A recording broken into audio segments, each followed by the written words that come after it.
जहां घोषणाएं की वो सारी की सारी धरती पर उतरी। इसके लिए मैं कोटि कोटि धन्यवाद करना चाहता हूं आपका। माननीय मुख्यमंत्री जी, आपने ज्वाली के लिए डिग्री कॉलेज दिया, आपने रोटा सूर्या के लिए तहसील दी, आपने कोटला में एक ITI खोली। इसके लिए भी मैं आपका धन्यवाद करना चाहता हूं। मैं ये भी कहना चाहता हूं, चिकित्सा की दृष्टि से आपने ज्वाली में ऑक्सीजन प्लांट हमें दिया, हमारे नगरोटा सूर्या में आपने 50 बेडेड हॉस्पिटल किया और साथ में बाद डॉक्टर्स की पोस्ट भी आपने मंजूर की। इसी के साथ माननीय मुख्यमंत्री जी, मैं इन बातों को इसलिए दोहरा रहा हूं क्योंकि आपको भी याद रहना चाहिए, लोगों को भी याद रहना चाहिए, जो माननीय श्री जयराम ठाकुर जी कहते हैं वो धरती पर उतारते हैं, वो काम करते हैं। इसलिए मैं बात किया। मैं ये कहना चाहता हूं, पानी के क्षेत्र में जहां मुझे आपने 40 करोड़ रुपए की कोटला में पानी की स्कीम दी, वही आपने नगरोटा सूर्या में भी मुझे 29 करोड़ पीने के पानी के लिए दिया। इसके लिए भी मैं आपका बहुत बहुत आभार व्यक्त करता हूं। जहां मैं ये भी कहना चाहूंगा, गुरेज नहीं करूंगा, आपने मुझे नगर पंचायत के लिए 16 करोड़ रुपया दिया पानी के लिए। इसके लिए भी मैं आपका कोटि कोटि धन्यवाद करना चाहता हूं। माननीय मुख्यमंत्री जी, मैं एक बात और आपके ध्यान में लाना चाहता हूं, एक बात और आपके ध्यान में लाना चाहता हूं। जब मैंने जहां कार्यक्रम किया था उस समय मैंने कहा था अर्जुन सिंह श्री जयराम ठाकुर के और श्री जयराम ठाकुर के ही रहेंगे, चाहे जैसी मर्जी परिस्थितियां आ जाए। मुझे आपका 5 वर्ष में इतना प्रेम मिला, इतना स्नेह मिला और जिस भी कागज को लेकर मैं आपके पास गया, आपने कभी मुझे मना नहीं किया। मैं आपको विश्वास दिलाता हूं, आने वाला कल आदरणीय श्री जयराम ठाकुर जी का होगा और ज्वाली से भारतीय जनता पार्टी के विधायक होंगे। मैं ये भी कहना चाहता हूं,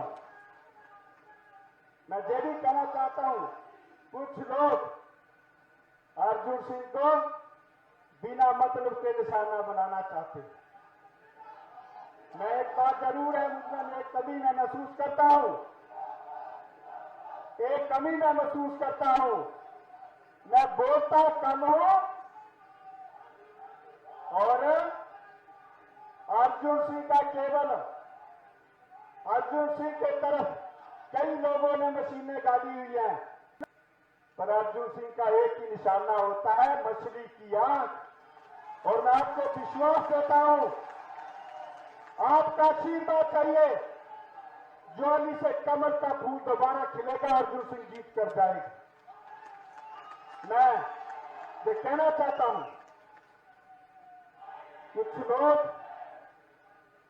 कुछ लोग बिना बात के बात बनाने की कोशिश करते हैं।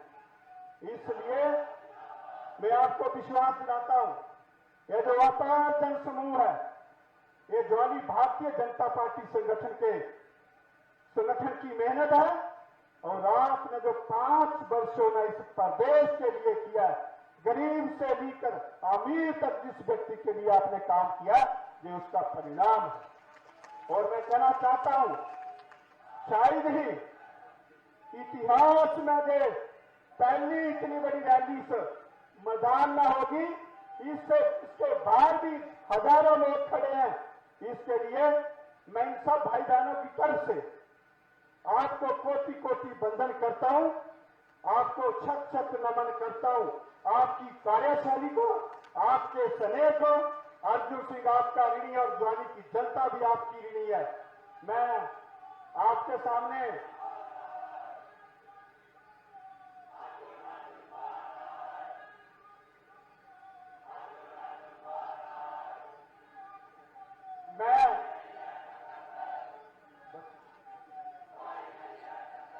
मैं लंबा चौड़ा भाषण नहीं देना चाहता। आपको सुनने मेरी बहनें आई हैं, भाई आए हैं। मैं छोटी सी डिमांड है आपके सामने रखूंगा। मुझे पूर्ण आशा है आप भगवान श्री कृष्ण के रूप में है और मैं अर्जुन सिंह हूं, और भगवान श्री कृष्ण ने अर्जुन उनको कभी मना नहीं किया, रास्ता दिखाया।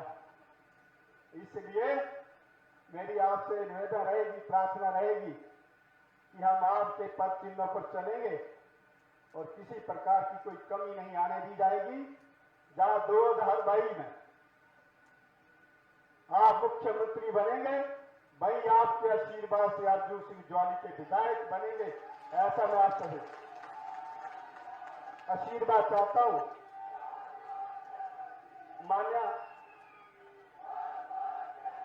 माननीय मुख्यमंत्री जी, मैं जिन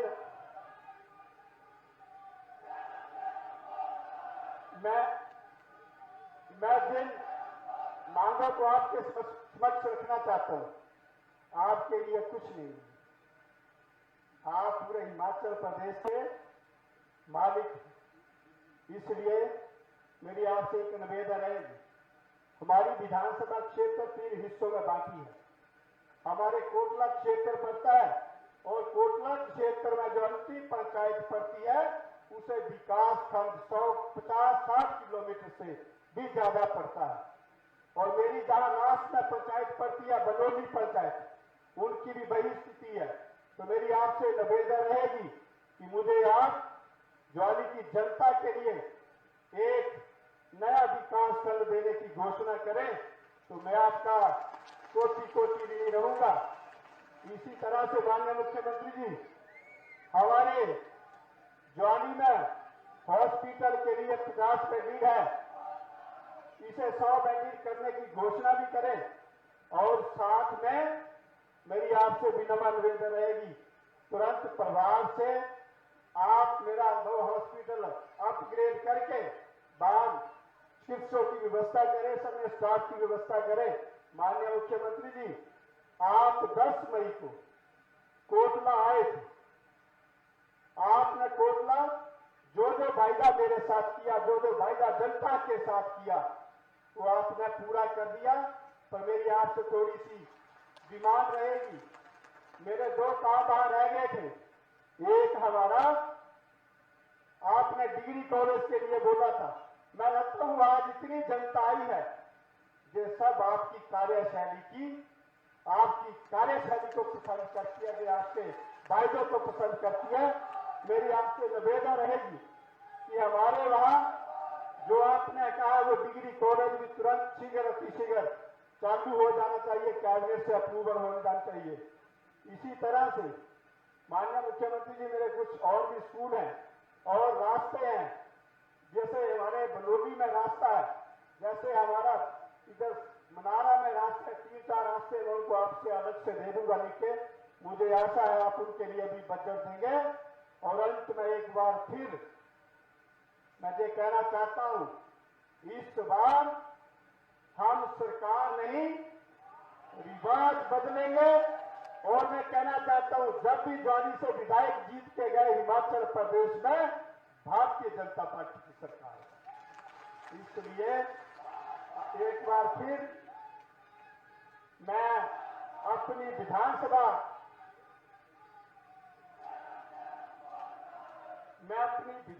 क्षेत्र के समस्त भाई बहनों की तरफ से आपको छत नमन करता हूं और आपसे निवेदन करता हूं कि मैंने जो छोटे काम बताए आप इनको करके घोषणा करके जाएंगे।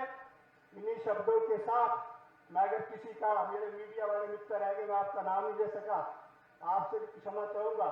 और मेरे बहुत सारे पदाधिकारी पीछे बैठे हैं, जिला परिषद के सदस्य बैठे हैं, डीडीसी की चेयरमैन बैठी और अधिकारी कर्मचारी बैठे हैं। मैं सबका कोटि धन्यवाद करता हूं। और एक बार अंत में आप सब भाई बहनों का, माननीय मुख्यमंत्री पंडाल तो 10 बजे भर गया था, मैं आप सबका बहुत धन्यवाद करता हूं, आभार व्यक्त करता हूं। और मैं आपसे एक निवेदन करना चाहता हूं, माननीय मुख्यमंत्री जी, जब तक अपना भाषण समाप्त न करें तो अपनी कुर्सी से कोई ना हिले। इन्हीं शब्दों के साथ एक बार फिर जय हिंद, जय हिमाचल, धन्यवाद। धन्यवाद महोदय, आपने यहाँ विस्तार से बात रखी है। यहाँ पर प्रधानमंत्री फसल बीमा योजना, मेरी पॉलिसी मेरे हाथ, उसकी भी शुभारंभ, उस अभियान का शुभारंभ भी सम्माननीय मुख्यमंत्री श्री जयराम ठाकुर जी करेंगे। श्री गगन सिंह परमार, अवैध सिंह, मोहिंदर सिंह लेखराज और संजीव जी को मेरी पॉलिसी मेरे हाथ, माननीय प्रधानमंत्री महोदय जी का एक महत्वाकांक्षी एक केंद्र की योजना है, जिसे राज्य सरकार माननीय मुख्यमंत्री श्री जयराम ठाकुर जी के कुशल नेतृत्व में किसानों के लिए प्रधानमंत्री फसल बीमा योजना मेरी पॉलिसी मेरे हाथ, इस अभियान का शुभारंभ यहां कांगड़ा जिला में कर रहे हैं।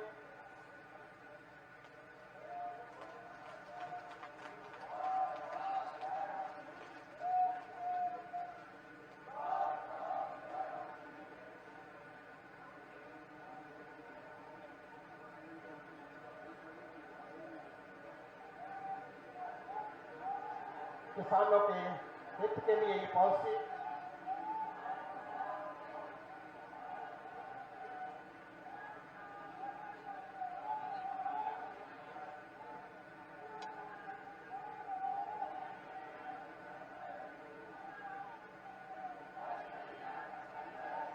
किसानों के लिए बीमा फसल योजना एक लाभकारी योजना है। धन्यवाद महोदय। परिंदों को मिलेगी मंजिल, उनके फैले हुए पंख बोलते हैं, अक्सर रहते हैं जो खामोश, उनके काम बोलते हैं। ऐसी ही शख्सियत है हमारे मुख्यमंत्री महोदय जी। निवेदन रहेगा हमारे मार्गदर्शन के। भारत माता की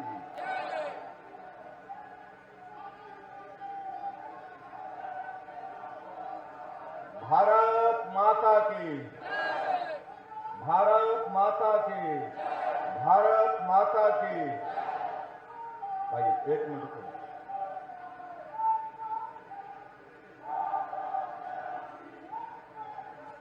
प्रगतिशील हिमाचल, अरे भाई बस हो गया।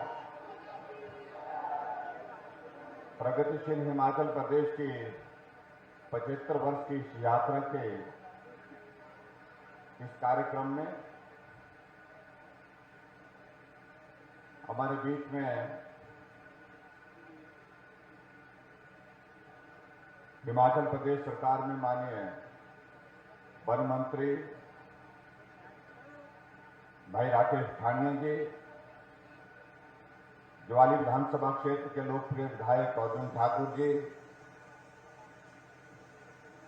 इंदौरा की लोकप्रिय विधायिका रीता धीमान जी, पूर्व में मंत्री रहे और हमारे जिला के प्रभारी पंजाब से श्री के.डी. भंडारी जी, हमारे बीच में श्री ओ.पी. चौधरी जी,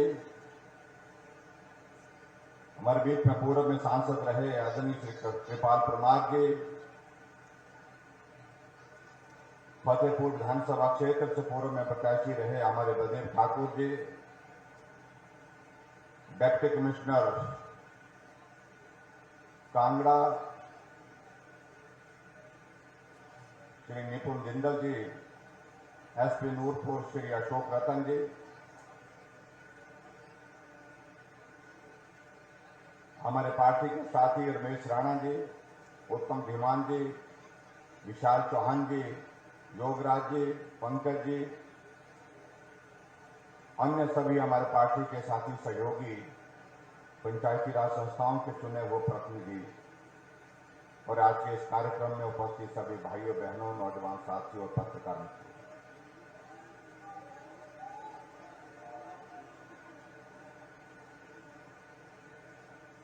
आज एक बार फिर से आपके ज्वाली विधानसभा क्षेत्र में आना हुआ है और सबसे पहले मैं क्षमा चाहूंगा कि आप सबके बीच में पहुंचने में देर होगी, क्योंकि मौसम बहुत खराब था। हम सुबह के मौसम का ठीक होने का इंतजार शिमला में कर रहे थे और एक परिस्थिति तो ऐसी बन गई कि मुझे लग रहा था कि पहुंचना मुश्किल है। मैंने डिप्टी कमिश्नर को कह दिया था कि हमको वर्चुअल कैसे हम जुड़ सकते हैं टेक्नोलॉजी के माध्यम से, वीडियो कॉन्फ्रेंस करके उसका भी प्रावधान देखिए। लेकिन तब तक के लिए इंद्र देवता की थोड़ी सी मेहरबानी हुई, थोड़ी देर के लिए मौसम संभला और हम निकल पड़े और आप सबसे मिलना था, आप सबके दर्शन करने का सौभाग्य प्राप्त हुआ, उसके लिए मैं धन्यवाद करता हूं। और मैं जहां देख रहा हूं बहुत बड़ी संख्या जो जगह बैठने की थी उस जगह में बैठे हैं, लेकिन उससे भी ज्यादा लोग जो है वो बाहर दोनों तरफ तीनों तरफ यहां पर खड़े थे, जिनके ऊपर धूप भी सीधी पड़ रही है। इसलिए मैं लंबी बात नहीं करूंगा, क्योंकि बहुत सारे साथी उसमें ऐसे भी हैं जिनके सिर पे बाल कम है मेरी तरह, और उनके लिए और परेशानी हो इस धूप में, ऐसा हम चाहते नहीं। भाइयों और बहनों, आज हमारा देश आदरणीय मोदी जी के नेतृत्व में बहुत मजबूती के साथ लगातार आगे बढ़ रहा है। देश भर में 75 वर्ष आजादी के होने के पश्चात आदरणीय प्रधानमंत्री जी ने इसे अमृत महोत्सव के रूप में एक बड़ा कार्यक्रम पूरे देश के सामने इस प्रकार से कि पूरा देश जुड़ सके, आजादी को, उस इतिहास को सभी लोग याद कर सके, इसलिए उन्होंने कहा कि अमृत महोत्सव के रूप में पूरा साल भर हम इस कार्यक्रम को करें। और ये हमारे प्रधानमंत्री जी की खासियत है। जब कोई आयोजन वो करने का सोचते हैं तो उस आयोजन का स्वरूप बहुत भव्य होता है, बड़ा होता है, हट करके होता है। अभी 15 अगस्त को आपने देखा होगा, प्रधानमंत्री नरेंद्र भाई मोदी जी ने पूरे देश के लोगों से अपील की। उन्होंने कहा भारत की आजादी का 75 वर्ष हो गए, इस आजादी को हासिल करने के लिए सैकड़ों हजारों लोगों ने अपने जीवन की कुर्बानी दी है। उनके उस योगदान को हम स्मरण करते हुए आओ हम एक मिलकर के काम करते हैं कि पूरे देश भर में कोई घर ऐसा नहीं टूटना चाहिए जहां पर तिरंगा झंडा ना लगे। हर घर तिरंगा, घर घर तिरंगा, एक नारा।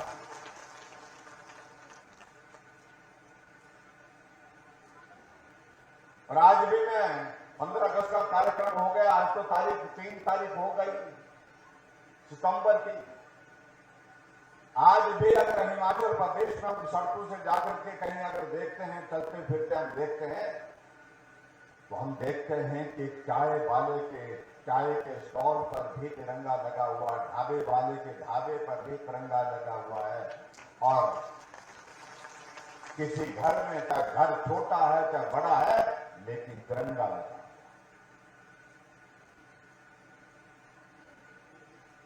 देशभक्ति का जरूर पैदा करने की आवश्यकता है। हम सौभाग्यशाली हैं कि देश आजाद हो गया और देश की आजादी के उस संघर्ष में हम सब लोगों को, आप सब लोगों को काम करने का अवसर प्राप्त नहीं हो पाया। लेकिन जिन लोगों ने अपने जीवन की कुर्बानी दी है तो उनको याद करने का ये दायित्व हम सब लोगों का है, जिनकी वजह से आज हम स्वतंत्र भारत में रह रहे हैं। इसलिए उन्होंने कहा कि हर घर तिरंगा, घर घर तिरंगा। इस अभियान में सब लोग जुड़े और उन नौजवानों के लिए जिन्होंने अपने जीवन की कुर्बानी अपनी छोटी आयु में देश के लिए दी है, उनको भी समझ। और उसी तरह से भाइयों और बहनों, आज हमारे हिमाचल के लिए भी सौभाग्य की बात है कि जहां देश की आजादी के 75 वर्ष पूरे हुए, वहां हिमाचल प्रदेश के भी 75 वर्ष गठन के हुए हैं। हिमाचल बने 75 वर्ष हो गए हैं। इसलिए ये दोनों सहयोग को मिला करके हमने तय किया कि हम हिमाचल प्रदेश के हर विधानसभा क्षेत्र में जाएं और हर क्षेत्र में जाकर के हम लोगों के बीच में जिन लोगों का हिमाचल को आगे बढ़ाने में, हिमाचल को आगे बढ़ाने में जो योगदान रहा है, उनको सामूहिक रूप से जनसभा में मिल करके उनका अभिनंदन करेंगे, उनका आभार व्यक्त करने के लिए हम आज के इस कार्यक्रम में आप सबके बीच में यहाँ पर पहुंचे। कुछ मित्रों ने प्रश्न खड़े करने की कोशिश की। हिमाचल का गठन 75 वर्ष पहले हुआ। डॉक्टर वाईएस परमार जी उस वक्त हिमाचल प्रदेश के मुख्यमंत्री थे, वो तो कांग्रेस पार्टी के थे। उनको इस बात को भी समझना चाहिए जब ये प्रदेश का गठन हुआ, जब देश की आबादी हुई, उस वक्त राजनीतिक दल कोई बहुत ज्यादा होते नहीं थे। समाज में मिलकर के काम करने की परंपरा।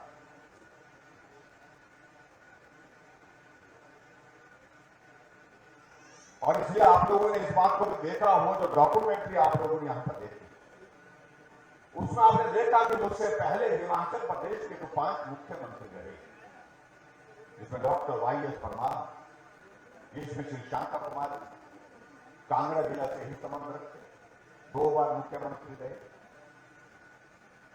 जिसमें ठाकुर रामदास जी मुख्यमंत्री के नाते रहे, जिसमें वीरभद्र सिंह जी लंबे समय तक मुख्यमंत्री के नाते रहे, और जिसमें प्रोफेसर प्रेम कुमार धूमल जी के मुख्यमंत्री के नाते 2 बार हिमाचल प्रदेश में रहे।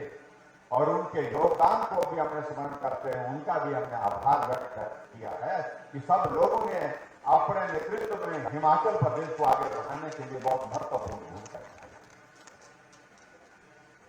लेकिन इसके साथ साथ भाई और बहनों में आप सबका उनका धन्यवाद करने के साथ साथ हमने कहा कि सही मायने में धन्यवाद तो हिमाचल के लोगों का करना चाहिए, जिन्होंने मेहनत करके, मजदूरी करके, चाहे वो किसान है, चाहे वो बागवान है, चाहे वो कर्मचारी है, चाहे वो अधिकारी है, सब लोगों ने मिलकर के, चाहे वो नौजवान है, चाहे वो बुजुर्ग है, चाहे वो माताएं हैं, चाहे बहनें हैं, सबने हिमाचल प्रदेश को आगे बढ़ाने के लिए अपना योगदान दिया है।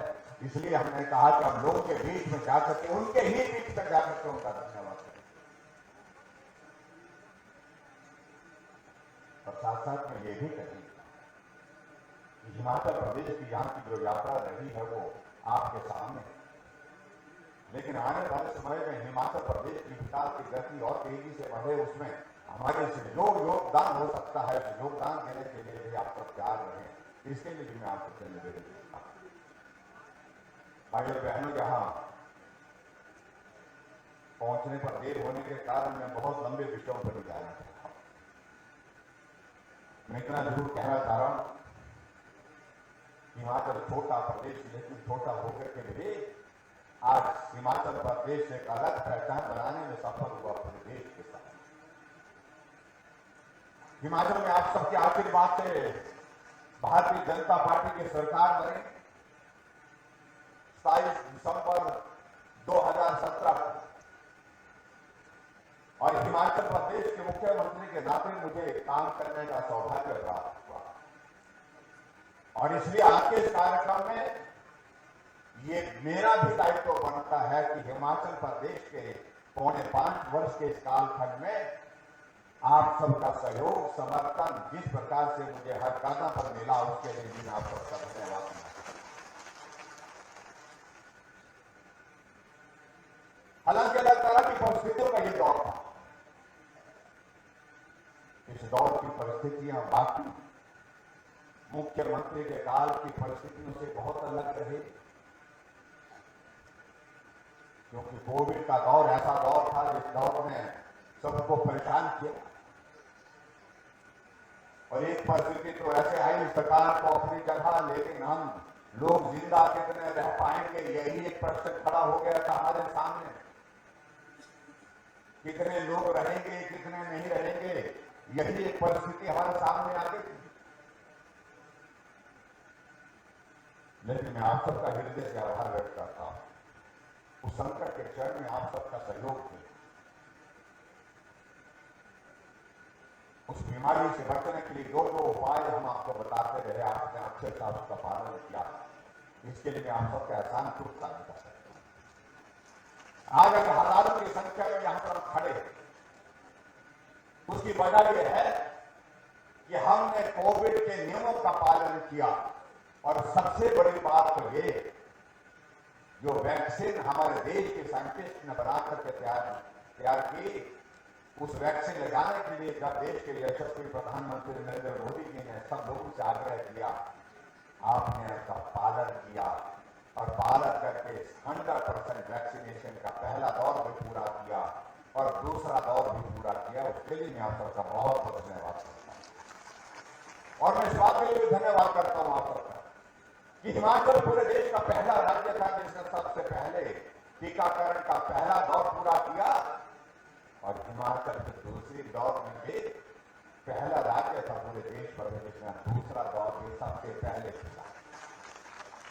और इसके लिए मैं खासतौर से डॉक्टर, पैरामेडिकल स्टाफ, नर्सेज, हमारे आशा वर्कर, आंगनबाड़ी वर्कर सब ने जो मेहनत की, अपने जीवन को भी संकट में डालकर उन्होंने कहा आपके जीवन को बचाने के लिए जो प्रयत्न किया उसके लिए हम उनका स्थान चुकता नहीं कर सकते। उनका हृदय से आभार व्यक्त करता हूं और मैं सभी भाई और बहनों से मैं कहना चाहूंगा कि एक ताली उन लोगों के लिए होनी चाहिए जिन्होंने अपने जीवन को संकट में डाल करके हमारे जीवन को बचाने के लिए कहा, क्योंकि ये संकट बहुत बड़ा था।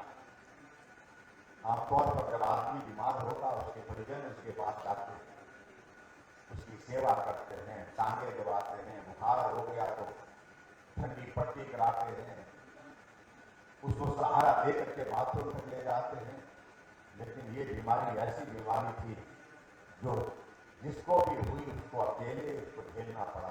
ना परिवार का कोई सदस्य आ सकता था कहीं, ना कोई साथी नजदीक आ सकता था, ना कोई दोस्त नजदीक आ सकता था, ना कोई रिश्तेदार नजदीक आ सकता था।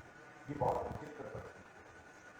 और यहां तक कि जब कई जगह पर ऐसी स्थिति हुई गई, किसी की दुखद मृत्यु हो गई, परिवारजन भी उसके अंतिम संस्कार में शरीक नहीं हो पाए। और हमारी पार्टी के बहुत सारे साथियों ने आगे बढ़कर के काम किया संगठन के, उन्होंने अंतिम संस्कार करने के लिए भी अपने आप जो है पीपी किट पहन करके शमशान घाट में जाकर के उनका अंतिम संस्कार करने की उस भूमिका को निभाया। उसके लिए मैं पार्टी के सब साथियों का भी धन्यवाद करता हूं और उसके साथ साथ में उन भाई बहनों का भी धन्यवाद करता हूं जिनका कोई रिश्ता नहीं था उस मरने वाले से, लेकिन इंसानियत के नाते कि हमारे ही बीच का साथी है, दुनिया से चला गया, उन्होंने उनका अंतिम संस्कार किया। बहुत सारे ऐसे संदर्भ दिमाग में आते हैं उस वक्त के जो विचलित करते हैं सही मायने में। 2 लाख 2.5 लाख से 2.5 लाख से ज्यादा लोग हिमाचल के दूसरे प्रांतों में फंसे हुए थे, दूसरे प्रदेश के दूसरे हिस्सों में फंसे हुए थे। एक आदमी को घर में पहुंचाना बहुत कठिन था, लेकिन हमने एक आदमी को, चाहे वो गोवा में हमारे नौजवान रेस्टोरेंट और होटल में काम करने के लिए गए थे, जब वो संकट में फंसे 5,000 नौजवानों को गोवा से स्पेशल ट्रेन लगा करके 5 ट्रेनों में हिमाचल पहुंचाने के बाद फिर उसके बाद बसों में उनको घर तक पहुंचाना।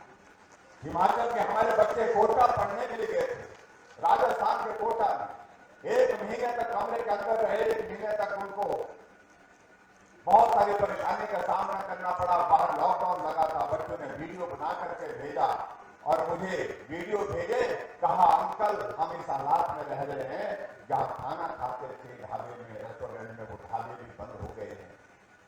जहां से उसके बाद हमको खाने के लिए हमने और जगह से इंतजाम किया, उन लोगों ने खाना देना बंद कर दिया क्योंकि उन्होंने कहा कि हम भी नहीं पहुंच सकते। ऐसे हालात में कुछ दिन फल खाए, कुछ दिन जहां से हमको ब्रेड मिला ब्रेड खाए। बाहर कर्फ्यू लगा है, बाहर लॉकडाउन लगा, हम जा नहीं सकते, आप हमारे लिए इतना कर दीजिए, हमें अपने घर तक पहुंचा दीजिए। मैंने एचआरटीसी की यहां से बसें रवाना की, 60 बसें राजस्थान के कोटा में पहुंचाई और बच्चों को बसों में डाल करके उनके घर तक एक प्रेजेंट किया। एक मानवीय दृष्टिकोण हमने होना चाहिए, उसके लिए हमको करना बिता हमने 2.5 लाख लोग पूरे प्रदेश के देश के दूसरे कोनों से घर घर तक।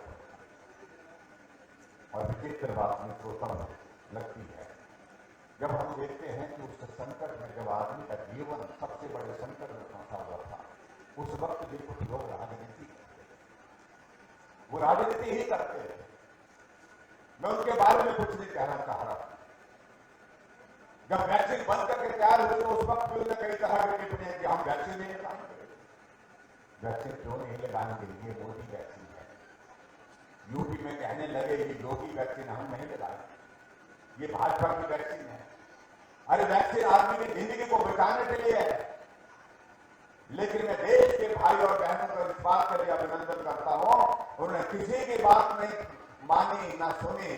जो गुमराह कर रहे थे उनको विश्वास था नरेंद्र भाई मोदी जी पर, उनकी बात को सुना, उनकी बात को माना। वैक्सीन सेंटर में जाकर के कतार में खड़े होकर के वैक्सीन लगा करके अपने जीवन को सुरक्षित करते। लोगों को भरोसा था कि भरोसा क्या था कि नरेंद्र मोदी जी जो भी कर रहे हैं वो अपने लिए नहीं कर रहे हैं, हमारे जीवन को सुरक्षित करने के लिए कर रहे हैं। इसलिए भाई और बहनों, ये दौर कभी भूल नहीं सकते। ऐसे में उस दौर से हम बाहर निकलने की स्थिति में हो गए हैं। और मैं इतना कहना चाह रहा हूं, लेकिन फिर भी उसके बावजूद भी हमको आने वाले समय में भी बहुत सावधानी के साथ काम करना है। हिमाचल में हमारी सरकार का 4.5 वर्ष का कार्यकाल आप सबके बीच में है। हमने प्रयत्न किया, हमने प्रयास किया है गरीब के करीब रह करके काम करने की कोशिश। हमने मातृशक्ति यहां पर बैठी है, बड़ी संख्या में बैठी है माता बहनें, नारी को नमन करके एक अभियान चलाया, जहां जो मदद उनके लिए कर सकते थे वो मदद करने की हमने कोशिश की। और लेकिन उसके बावजूद भी हमारे कई साथी कई तरह की बातें कहने की कोशिश करते हैं।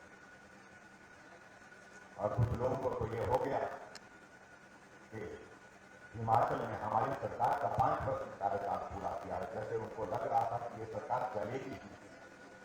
और पता नहीं क्यों ऐसा सोच रहे थे। उनकी सोच पर मुझे कुछ कहना नहीं चाहा, लेकिन विचित्र बात तो यह है कि कुछ लोगों के दिमाग में ये बात बैठ गई है कि बड़े बड़े लोग ही काम करते हैं और हम लोगों को, हम जैसे, क्योंकि मेरी कोई पृष्ठभूमि राजनीतिक पृष्ठभूमि नहीं है, मेरी कोई पृष्ठभूमि कोई इस प्रकार की कोई आर्थिक दृष्टि से कोई मजबूत पृष्ठभूमि है, गांव का, छोटे से गांव का, और गरीब परिवार में जन्म लेने के बाद जो है गरीबी को देखा नहीं, गरीबी के दौर में से गुजर करके उस हालात को का सामना किया है जिसका मैं वर्णन नहीं कर सकता। इसलिए वो बड़े हैं, उनको समझ में नहीं आता कि गरीबी कैसी है। हमने गरीब लोगों के लिए काम करने की शुरुआत पहले दिन से की। हम हिमाचल प्रदेश में इस बात को कहते हैं कि हमने रिवाज बदलने की बात कही है। कहने लगे रिवाज कैसे बदलेगा? रिवाज बदलने की बातें तो होनी नहीं चाहिए। हमने कहा जो अच्छे रिवाज है उनको मजबूत करेंगे, उनको कायम रखेंगे, लेकिन जो रिवाज गलत है उनको बदलने की आवश्यकता है। और आज से भी हम बोल रहे हैं, हमने हिमाचल में पहले दिन से रिवाज बदलने की शुरुआत की है। आपको अच्छी तरह से याद होगा जिस दिन हिमाचल प्रदेश में हमारी पार्टी की सरकार बनी, हमने एक बात पहली कैबिनेट की बैठक में कही कि जहां पूर्व में एक आदत बढ़ गई थी, रिवाज बन गया था कि अगर जब सरकार बनती थी पूर्व सरकार के बहुत सारी योजनाओं को रद्द किया जाता था, पूर्व सरकार के कुछ लोगों के खिलाफ जो है मामले दर्ज करने की प्रक्रिया शुरू हो जाती थी। हमने कहा हम इस रिवाज को बंद करना चाहते हैं, सब मिलकर के करेंगे, ये हिमाचल अपना है, सबका है ये हिमाचल, सबको मिलकर के काम करना है। बदले की भावना से हमने कहा हम काम की शुरुआत नहीं करेंगे, क्योंकि ये देवभूमि हिमाचल की संस्कृति नहीं है। हमने उस रिवाज को बंद किया जो पहले से वर्षों से चल रहा था हिमाचल प्रदेश। तो रिवाज बदलने की बात आज नहीं कर रहे, और आज अगर हम रिवाज बदलने की बात कह रहे हैं तो जिससे ज्यादा परेशानी है। और उसकी वजह यह है, हमने कहा कि भाई हम ही रिवाज बदलने की बात नहीं कह रहे, हम तो बात कह रहे हैं, लेकिन पूरे देश में रिवाज बदल गया। रिवाज कैसे बदल गया कि जहां जिन राज्यों में सरकारें 5-5 वर्ष के लिए चलती थी, 5 वर्ष के लिए एक पार्टी, 5 के लिए दूसरी, 5 के लिए फिर दूसरी, ऐसा चलता था। अब उन प्रदेशों में 5 वर्ष का कार्यकाल पूरा होने के बाद वो सरकारें दोबारा चल रही है। हमारा उत्तराखंड का प्रदेश है जहां 5 साल का कार्यकाल पूरा होने के बाद फिर 5 साल के लिए भारतीय जनता पार्टी की सरकार बनी, रिवाज बदला। हमारे उत्तर प्रदेश में 5 साल के बाद सरकार बदल जाती थी, 37 वर्षों के बाद रिवाज बदला। योगी जी थे, योगी के फिर वहां पर सत्ता में है, और इसलिए मैं कह रहा हूं कि रिवाज उत्तर प्रदेश में भी बढ़ेगा। और आगे बढ़कर के हरियाणा हमारे पड़ोस का राज्य, जहां कभी हमारी सरकार बनते नहीं थी, विशुद्ध सरकार कभी नहीं बनी। 2014 में सरकार बनी और 2014 के बाद 5 वर्ष कार्यकाल पूरा होने के बाद 2019 में फिर भाजपा की सरकार बनी, वहां पर सरकार बन रही है, रिवाज बदला। तो इसलिए मैं बात करता हूं, गोवा में फिर भाजपा की सरकार 5 वर्ष के बाद फिर बनी, मणिपुर में फिर भाजपा की सरकार थी, फिर भाजपा की सरकार बनी। जब पूरे देश में रिवाज बदल गया तो ये हिमाचल में 5-5 वर्ष का रिवाज क्यों रखना है? इसलिए हम कह रहे हैं कि हिमाचल में भी अब की बार इस रिवाज को बदलना है, क्योंकि पूरे देश में रिवाज बदल गया है और हिमाचल में भी अब की बार रिवाज बदल करके छोड़ेंगे, ये हम आपके देश में कहना चाहते हैं।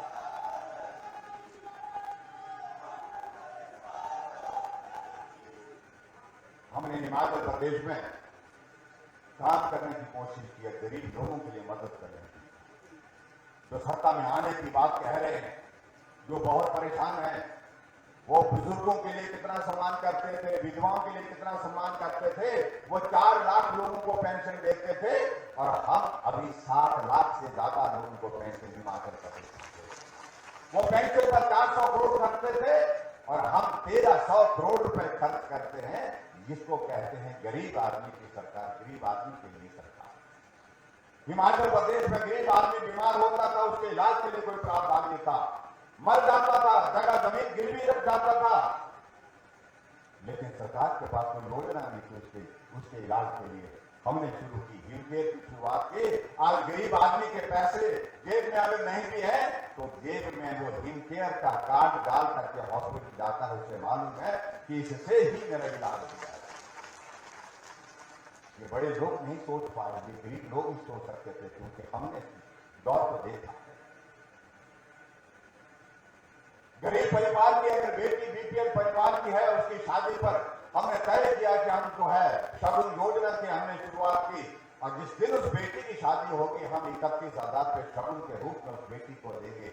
ये पहले कभी सोचा नहीं गया है, तो लंबे समय तक हिमाचल प्रदेश की सरकार। अभी मैं बैजनाथ आया था कांग्रेस जिले में, और उस दिन हमने वो शगुन योजना का कार्यक्रम वहां पर रखा था। एक बेटी को मंच पर बुलाया, मैंने कहा हम उनको बधाई देना, मैं मिलना भी चाहता हूँ, उनको शगुन योजना का 31,000 रुपये शगुन सरकार की ओर से प्राप्त हुआ। जब वो बेटी मंच पर आई तो बेटी को मैंने शुभकामनाएं दी, और शुभकामनाएं का बधाई देने के बाद हमने बात की। मेरी इच्छा थी जानने की, मैंने कहा बेटी ने उस 31,000 रुपये में शगुन का मिला, उसका क्या किया? मैंने कहा बेटे तुमने वो पैसा अपने खाते में जमा किया या अपने पति के खाते में जमा किया या क्या किया? उस बेटी ने कहा कि ना मैंने अपने खाते में उसको जमा रखा, मेरे खाते में आया, लेकिन ना मैंने अपने पति के खाते में जमा किया। मेरे खाते में आने के बाद मैंने वो पैसा निकाल करके अपने पिताजी के हाथ में दे दिया। आप कल्पना कर सकते, सबको बहुत अजीब लगा। शगुन हमने बेटी के लिए दिया, उसने वो शगुन का पैसा अपने खाते से निकाल करके पिता के हाथ में क्यों दे दिया? जब मैंने पूछा मेरे पिता के हाथ में क्यों, पिता साथ खड़े थे। उस बेटी ने कहा कि मेरे पिताजी मजदूरी करते थे,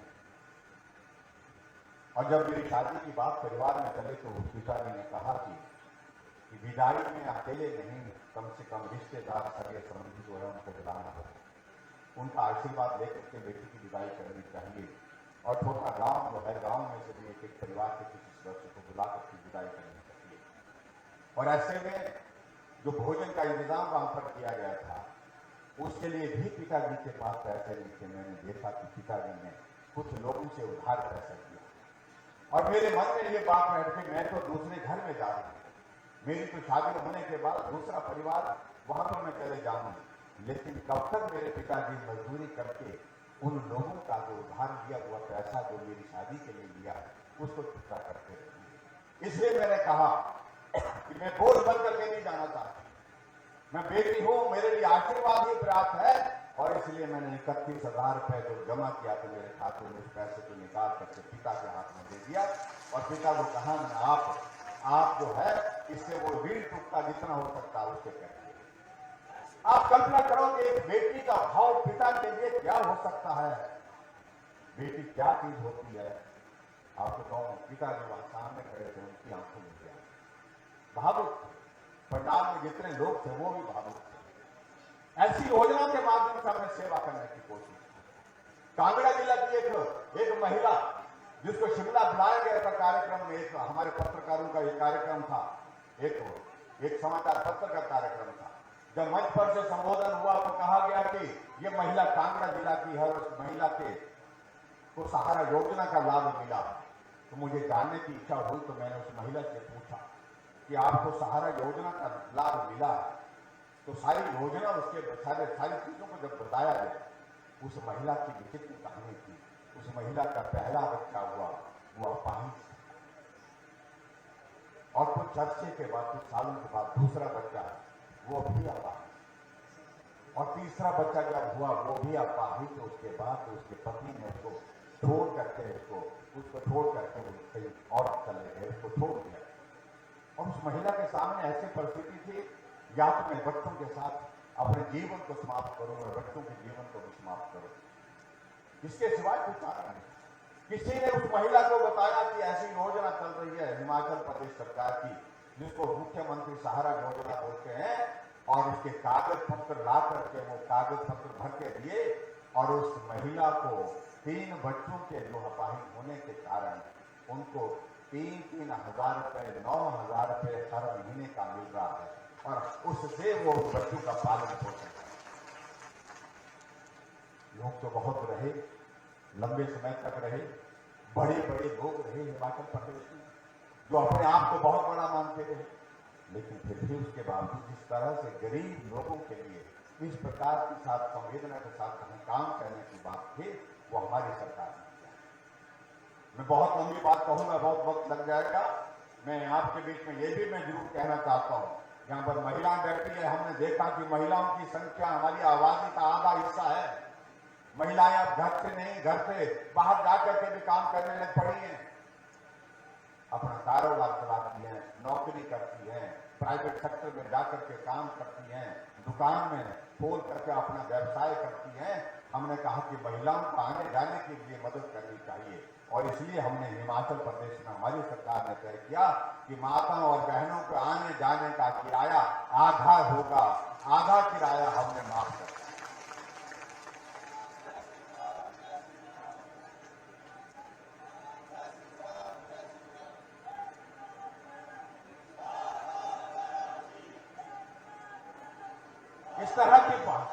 इस तरह की बातों को सोचा जा सकता था पहले, लेकिन सोचने का वक्त नहीं था। और इसी तरह से हमने हिमाचल प्रदेश में, हमने कहा हम ऊर्जा राज्य के रूप में जाने जाते हैं। हमारे हिमाचल में 11,000 मेगावाट बिजली पैदा होती है हाइड्रो सेक्टर की।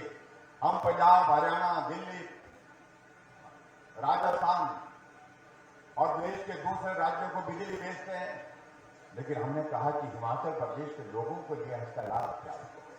जो गरीब लोग हैं, गरीब के साथ साथ जो मध्यम वर्ग के लोग हैं, तो हमने तय किया कि इसमें कितना, एक गरीब आदमी कितना खर्च करता है। तो मालूम हुआ कि अगर 3 बल्ब किसी के घर में लगे हैं, 4 बल्ब लगे हैं, तो 60 यूनिट तक खर्च होता है। हमने कहा जो 60 यूनिट से ज्यादा अगर कहा 6 बल्ब लगे हैं घर में, 7 बल्ब लगे हैं, तो वहां तो कहा गया है कि 100 से 120 यूनिट तक खर्च होता है। तो हमने एक निर्णय लिया हिमाचल प्रदेश में, हमने कहा कि हिमाचल में 125 यूनिट तक हम कोई बिल नहीं लेंगे, 0 बिल लेंगे। भाई और बहनों, आप सबको जुलाई महीने का बिल आया होगा, अगस्त महीने में आया होगा, बिल तो आया होगा, लेकिन कितना आया? 0 बिल आया, बिना पैसे के बिल आया। ये हमारे सरकार ने किया। और कुछ लोग आज बोल रहे हैं, जब हमने इस योजना को शुरू किया, जब महिलाओं का आधा किराया किया, जब हिमाचल प्रदेश में 125 यूनिट बिजली का हमने राहत दी, तो कांग्रेस के लोग कहने लगे कि हिमाचल वालों को, हिमाचल लोगों को आपने मुंह खोल बना दिया। और अभी हाल ही में गारंटी देने लगे, और गारंटी जिनकी अपनी गारंटी नहीं है वो गारंटी देने लगे। आपको कहा कि हम महिलाओं को 18 साल से 60 साल की महिलाओं के लिए 1,500 रुपए हर महीने का देंगे। मैंने कहा कि राजस्थान जाकर के पता कर लो, गहलोत की दे रहे हैं कि नहीं दे रहे। जाकर के छत्तीसगढ़ में भी देख करके पता करो तो हिमाचल के प्रभारी बने हैं यहाँ पर, वहां के मुख्यमंत्री बघेल, उनसे भी पूछो कि वो दे रहे क्या? कहा वहां तो नहीं दे रहे। हमने कहा जो वहां नहीं दे रहे हैं, जहां रिसोर्सेज हमसे ज्यादा है, तो हिमाचल में कहां से देंगे? और जब हमने किराया माफ किया आधा, तो कहां मुंह खोल बना दिया। राज कह रहे हैं कि हम जो है 1500 रुपए हर महीना को देंगे। आज कह रहे हैं कि 300 यूनिट बिजली का हम देंगे। वो देने की बात कह रहे हैं, पहले देने लायक तो बने। और मैं इस बात को दावे के साथ कहता हूं भाई और बहनों, कोई गुंजाइश नहीं है, कोई गुंजाइश नहीं है, कोई गुंजाइश नहीं है। इसलिए गुंजाइश नहीं है कि पूरे देश भर में उस कांग्रेस का बचा ही कुछ नहीं। उत्तर प्रदेश में अभी चुनाव हुआ और उत्तर प्रदेश के चुनाव में 367 सीटों पर जमानत जब्त हुई और 400 में से कितनी सीटें आई? 2 सीटें आई। जब बचा कुछ नहीं, तुम गारंटी दे रहे हो। इसलिए मैं आप सबसे यही निवेदन करना चाहता हूं, हमारे पास गारंटी है। वो गारंटी क्या है? जो बोलते हैं वो करते हैं, वो है हमारे नरेंद्र भाई मोदी, देश के प्रधानमंत्री, जिन पर विश्वास है, जिस पर भरोसा है। और हिमाचल के लिए तो भाई और बहनों में इतना जरूर कहना चाहता हूं कि हमारी पार्टी के 2 प्रधानमंत्री रहे, दोनों ने हमारे हिमाचल प्रदेश के लिए सदैव इतना स्नेह किया, इतना प्यार किया, इतना विकास के लिए सहयोग दिया। आज हमारा हिमाचल प्रदेश का बद्दी का जो हमारा फार्मा हब है, जो एशिया का नंबर 1 फार्मा हब बना, वो इसलिए बना क्योंकि इंडस्ट्रियल पैकेज जो है उस वक्त अटल बिहारी वाजपेयी ने हिमाचल प्रदेश को दिया। आज अगर हम बात कहें, हमारे ऊना में बल्क ड्रग फार्मा पार्क आ रहा है, जहां 50,000 करोड़ रुपए का इन्वेस्टमेंट आएगा। 1,000 करोड़ रुपए केंद्र सरकार हमारी उसमें मदद कर रहा है, जहां पर 20,000 से ज्यादा नौजवानों को सीधा रोजगार मिलेगा और 10,000 नौजवानों को उसमें इनडायरेक्ट रोजगार मिलेगा। ऐसे प्रधानमंत्री हमें चाहिए, ऐसा नेतृत्व हमको देश में चाहिए तो हिमाचल को मदद करे। तो इसलिए भाई और बहनों, हमें इस चुनाव में, अभी जो चुनाव आ रहा है, उसमें एक ही चीज करनी है, वो एक ही चीज करनी है कि हमें नरेंद्र भाई मोदी जी को मजबूत करना। नरेंद्र भाई मजबूत होंगे तो आपको बिना मांगे सब कुछ मिलेगा, जो नहीं भी मांगे वो भी मिलेगा। ये मैं आपको कहना चाह रहा हूं। तो इसलिए भाई और बहनों, आज के इस कार्यक्रम में आप सब यहाँ पर आए, मैं आप सबसे यही निवेदन करना चाहता हूं कि दौर बहुत करीब है और इस दौर को आप समझिए कि हिमाचल प्रदेश चल पड़ा है उस राह पर, जिस राह पर उत्तराखंड चला, उत्तर प्रदेश चला, मणिपुर चला, गोवा चला, गुजरात चला, हरियाणा चला। यानी कि रिवाज बदल करके सरकारें लंबे समय तक चलेंगी और उस तरह से हिमाचल उस दौर में शामिल हो रहा है। आप सबका आशीर्वाद उसके लिए चाहिए और इस विधानसभा क्षेत्र में आप सबने बहुत बड़ा सहयोग दिया है। यहाँ का लोकसभा का चुनाव हुआ, चाहे विधानसभा का चुनाव हुआ, चट्टान की तरह आप सब लोग खड़े हुए, उसके लिए मैं आप सबका धन्यवाद करता हूँ। भाई अर्जुन जी ने यहाँ आपके विकास के संदर्भ में बातें कही हैं कि हमने यहाँ इस विधानसभा क्षेत्र में जहाँ कॉलेज खोलना था, कॉलेज खोला, ITI खोलनी थी, ITI खोली, दूसरे हमने संस्थानों को अपग्रेड करना था, अपग्रेड किया।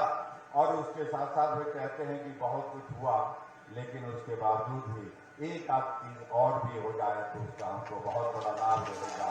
तो मैं आपके बीच में भाई और बहनों यही कहना चाहता हूं कि आपका जो ज्वाली का जो हमारा सिविल हॉस्पिटल है, जो 50 बेड का हमने किया था, उसको हम बढ़ा करके 100 बेड पे करने की यहाँ पर घोषणा करते हैं। और ये घोषणा आजकल हम बाकी जगह नहीं कर रहे हैं, यहाँ इसलिए कर रहे हैं क्योंकि हमारा आना कम हुआ यहाँ पर, इसलिए आप सबके बीच में मैं यही कहना चाहता हूं। और दूसरी बात, एक और चीज कही गई कि ज्वाली में जो है बीडीओ का एक ऑफिस होना चाहिए, नया बीडीओ का ऑफिस होना चाहिए। तो अगर आप चाहते हैं,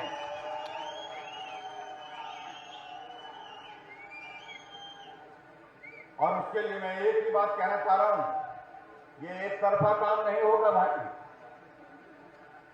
उसके बदले में आप क्या करेंगे? भाजपा का विधायक भेजेंगे, भाजपा की जीत कराएंगे। उसके लिए मेरा सबसे यही निवेदन है कि यहां से फिर भारतीय जनता पार्टी का विधायक हिमाचल प्रदेश में पहुंचना चाहिए। इसलिए मैं आपको वादा कर रहा हूं कि दिवाली में एक विकास खंड जो है बीडीओ के ऑफिस खोलने की भी मैं यहां पर घोषणा करता हूं। यही मुझे आप सबके बीच में कहना है। बाकी एक आधे स्कूल के लिए यहां पर कहा है, उन स्कूल के बारे में भी हम विचार करेंगे। एक हाई स्कूल है, एक हाई स्कूल टालियां है, जिसको कहा कि इसको अपग्रेड करना है, इसको +2 करने की भी मैं घोषणा करता हूं। तो आप सबके बीच में भाइयों हम आएंगे, कुछ दिनों के बाद आएंगे, जब चुनाव का दौर होगा तब चुनाव की बातें होंगी। लेकिन आज हम सिर्फ इतना ही कहना चाह रहे हैं कि आपका आशीर्वाद और आपके शुभकामनाएं लेकर के यहां से जा रहे हैं और सरकार भाजपा की बनेगी। रिवाज बदल करके छोड़ेंगे। रिवाज पूरे देश भर में बदला है तो हिमाचल प्रदेश में भी रिवाज बदलेंगे। भाजपा की सरकार है और भाजपा की सरकार बनाएंगे। इतनी बात कहते हुए आप सबका बहुत बहुत धन्यवाद। नमस्कार, जय हिंद, जय हिमाचल। हेलो हेलो, माननीय मुख्यमंत्री जी का यहाँ पर हारने पर